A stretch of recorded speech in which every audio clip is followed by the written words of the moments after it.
Hello and welcome to the Flick Advisor. Today we're going to review The Dark Tower.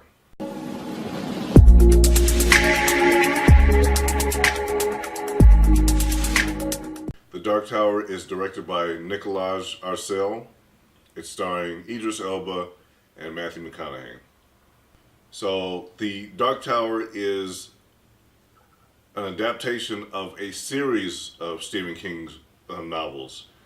I say a series because it's not taken from any single one book in that series. As the Dark Tower series, a lot of people consider it Stephen King's magnum opus, his greatest body of books.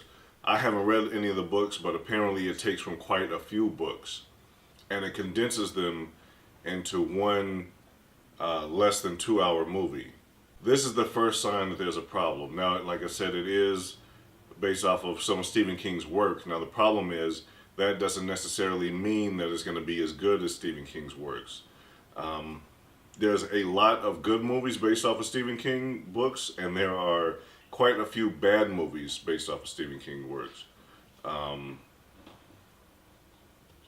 It seems like for just about every It or a Dreamcatcher, there's a Sleepwalker or Sleepwalkers, or another Stephen King movie, or Maximum Overdrive. When I went into the movie, I tried to keep an open mind. This is important now. I haven't read any of the books, so I went in completely blank. Going into the movie completely blank, not really expecting a whole lot. I had a lot of fun with the movie. More fun than a lot of reviewers would have you believe. A lot of people who read the books would have you believe. The performances by Idris Elba and Matthew McConaughey. Idris Elba does a great job. I don't know much about the character Roland from the books. Just watching the movie, he's presented very well. He has somewhat interesting backstory. I like his lineage, but I like those type of prophecy and lineage type of things. I enjoy that in movies, so I enjoyed it in this movie. For centuries, the gunslingers were knights, sworn to protect us from the coming of the dark. Now I'm the only one left. He is the last gunslinger. They are sort of protectors of the Dark Tower and other things, and he's the last one of his kind. So then you have Matthew McConaughey, who was the Man in Black. He's sort of like evil incarnate. He has all these powers. He's sort of like a sorcerer, he uses magic, and then, he uses magic to kill people. He's trying to basically tear the whole thing down. Now, one of the problems with the movie is it doesn't get a whole lot into their intentions. Not their intentions, but why. There's not very much backstory on either one of them. There's probably no backstory on Matthew McConaughey as the Man in Black. Why does the Man in Black want to destroy the tower? The tower protects both our worlds. If it falls, hell will be unleashed. He's like the devil, isn't he? No, he's worse. You can't stop what's coming. Death always wins.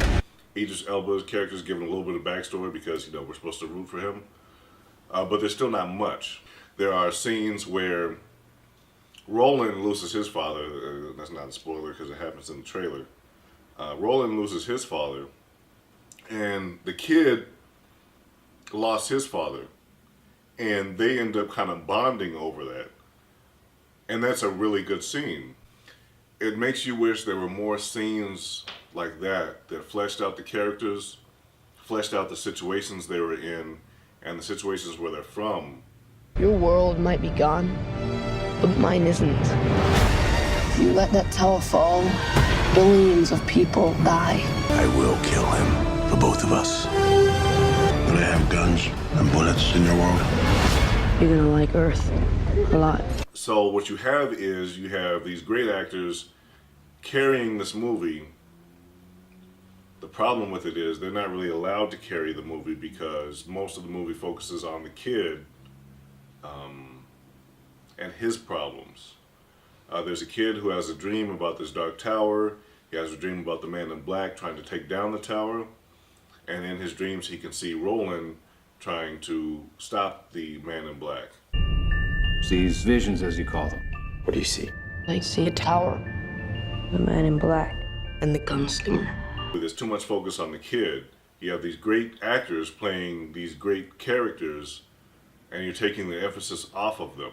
So you have great performances. Well, Matthew McConaughey's is a little bit iffy because it's like the director just told him, "Hey, you're Matthew McConaughey. Can you be sort of Matthew McConaughey, but kind of with an evil slant?" And he's like, "Yeah, I could do that." And so that's what his performance is. I did think the story was interesting. There's a lot of things you wish they would explain. The movie goes by so quick, and it's at such a fast pace that it just keeps trucking, and you want an explanation, but it's like, okay, the movie's going. I got to catch up with the movie. You don't have time for an explanation. It sounds bad, but when you're in the middle of the movie watching it, it's not that bad. When you're in the middle of the movie watching it, it's just fun keeping up. And then when the movie's over is when you're like, wow, I don't really understand a whole lot of what happened, but I had fun when it was going on. It's fun if you go in knowing nothing. Just keep up with what's being thrown in your face, and enjoy the characters, specifically Roland, played by Idris Elba, and the Man in Black, played by Matthew McConaughey. When you allow yourself to just enjoy those specific parts, the movie's actually pretty fun. And I would like to see more. I would like to see more of this universe. I hope they decide to make more. But judging by how bad this did at the box office, how it didn't get much critical success, I don't really expect that. I do not shoot with my hand. I shoot with my mind. Jake! I do not kill with my gun.